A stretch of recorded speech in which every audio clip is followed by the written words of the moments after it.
So welcome back to another video. This one is going to be on Elicit. You might have heard me talk about this a few times through other videos, but it was the, between the two of them, ChatGPT and Elicit, they took me down. Nothing left. This video is going to be a discussion on what it is, the challenges, the benefits of it. I have another video after this on the death of secondary research.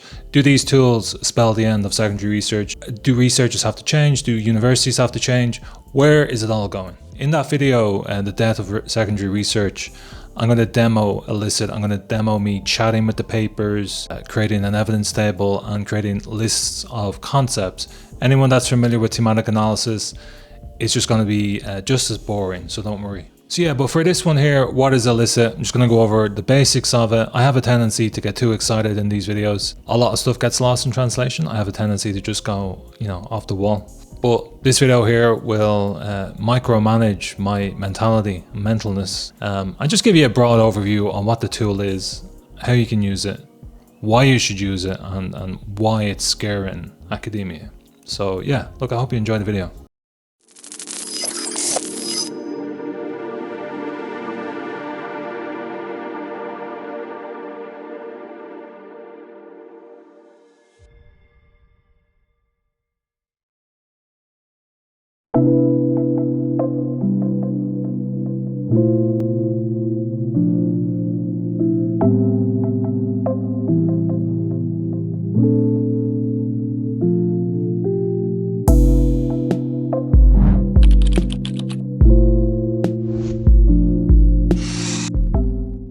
This video is going to act as a complementary video to my Elicit demo. So in that Elicit demo, I'm obviously going to go through how to use this tool. And in doing so, I feel like a lot of information is glossed over. As I'm trying to show off, I usually forget to put in the basic stuff. So this video will act as a little sort of a introduction to what I'm going to do in the demo video.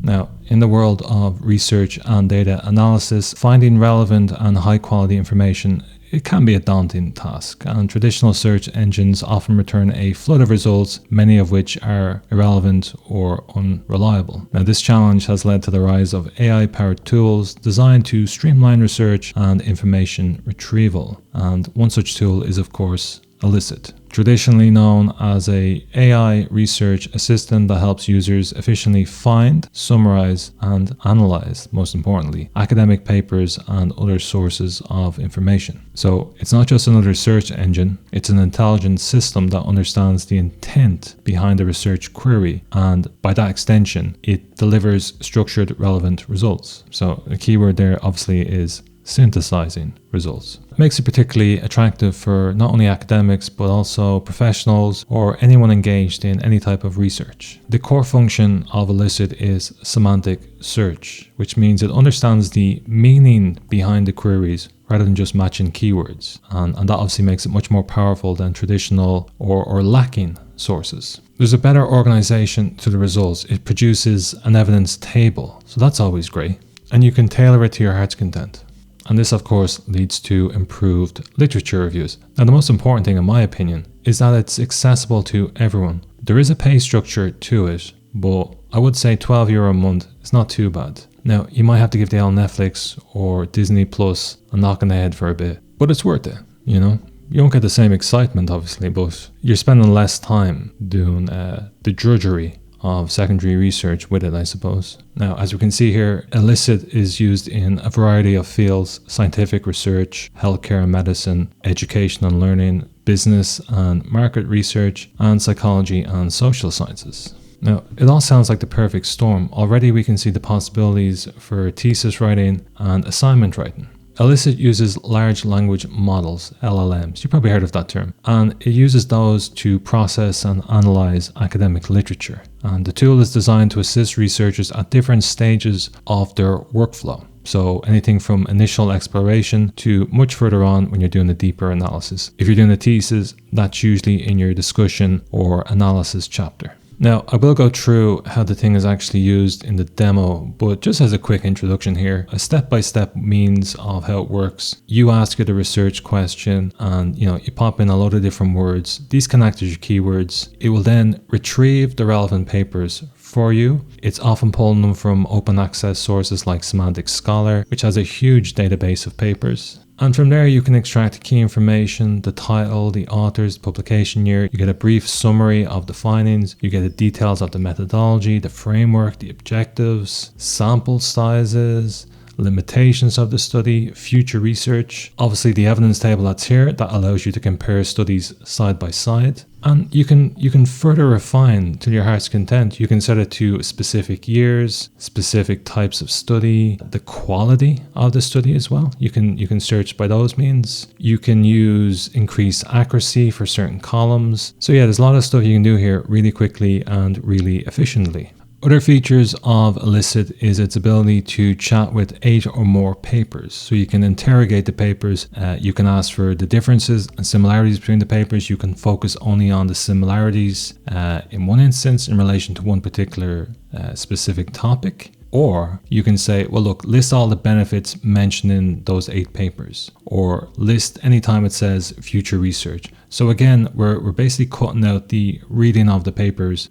We're passively, seeking information, and then we're actively engaging with the report of the information. It's a sort of a half-assed engagement, I suppose. Another very important feature of Elicit is its ability to generate concepts from multiple papers, oftentimes 70, 90, 100 plus papers. It essentially does a thematic analysis on those papers, and it says, okay, well, what are the most common topics or themes or concepts that I'm finding here? And it does it in different stages. The first stage is obviously to find all the papers related to the prompts you give it. And then what it does is it produces concepts and sub-concepts. There's a lot of repetition in there. That's not a problem, because in the next few rungs of it, until it gets to the final answer, it finds the most common topics according to how many times it was quoted. So let's say, for instance, a very important topic to Elicit is one in which it's mentioned in every single paper. And sometimes it gives you that concept here on the left, and on the right hand side we can see here all the times it was quoted, and most importantly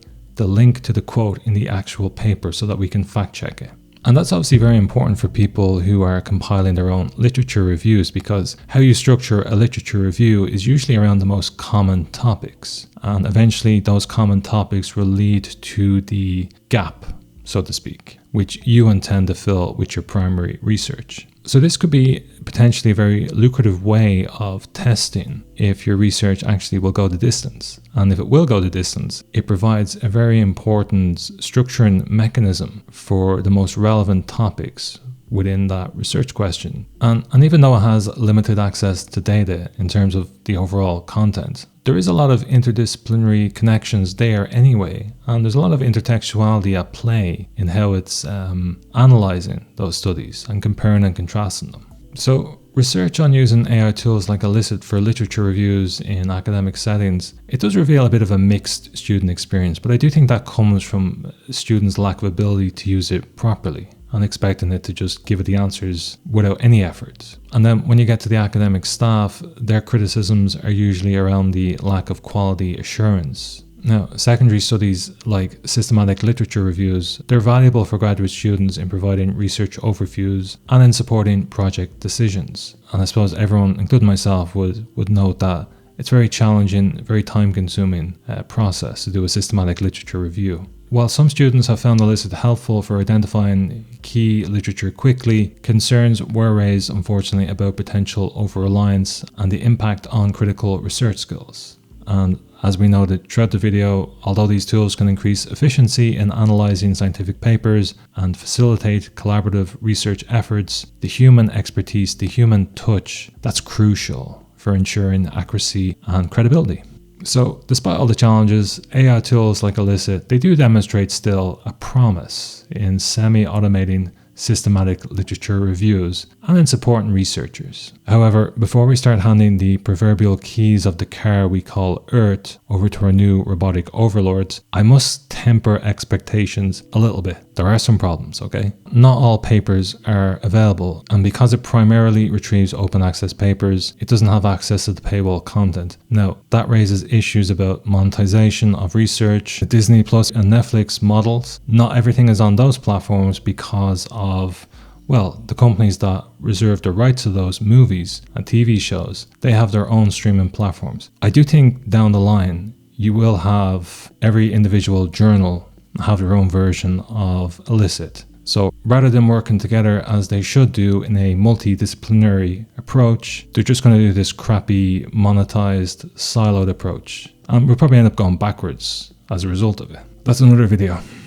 Another limitation is that AI-generated summaries may lack nuance, and while they're helpful, you should still cross-check them with original papers for accuracy. Again, I will say though that the original papers it's pulling from are very easily accessible, and it does show you exactly where it's pulling that information from.